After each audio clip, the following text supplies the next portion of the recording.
Hello guys, welcome to my mini blog channel. तर आज मी काही वर्गसंख्यांच्या ट्रिक्स सांगणार आहे, तर त्या आपण ऐकून घेऊन त्या आपण तसे सोडवण्याचा प्रयत्न करूयात।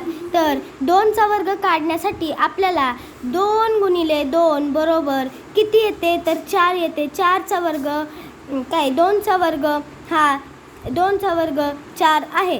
तर 3चा वर्ग कसा काढणार, तर 3 गुणिले 3 बरोबर 9। तर 3चा वर्ग 9 आहे, हे आपण अशा रीतीने काढू शकतो। तर 8चा वर्ग 8 गुणिले 8 बरोबर किती होतात, तर 64 होतात।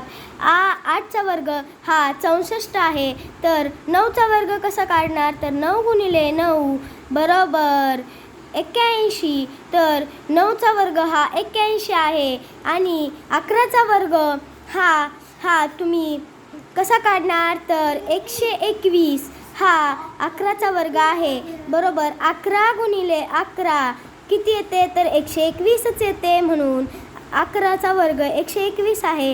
व 6वा उदाहरण आहे 12चा वर्ग बरोबर किती आहे, तुम्ही कमेंट बॉक्समध्ये सांगू शकता। आणि कमेंट बॉक्समध्ये हा 12चा वर्ग किती हे तुम्ही सांगा। व अजून मी घनसंख्यांच्या पण ट्रिक घेऊन येणार आहे। तर अशा रीतीने तुम्ही माझे व्हिडिओ बघत जावा, लाईक, शेअर आणि सबस्क्राईब पण करत जावा। मी अशा रीतीने अजून खूप सारे व्हिडिओ घेऊन येणार आहे, तर तुम्ही नक्कीच बघत जावा। Bye guys.